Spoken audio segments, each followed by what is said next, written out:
Go, we're ready to use the friction sled that we made, and we have the lowest weight, which is the can of tomato sauce, and we take the most delicate of the two spring scales, so the one that measures from 0 to 10 newtons.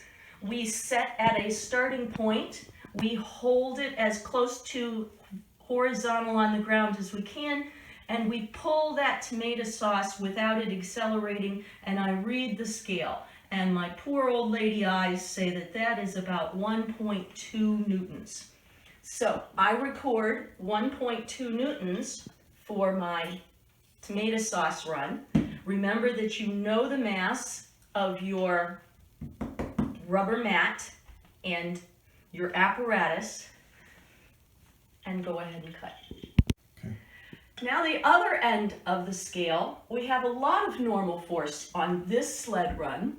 Notice that the buttermilk, mayonnaise, and tomato sauce are all making this experiment. So I am using the 0 to 50 Newton spring.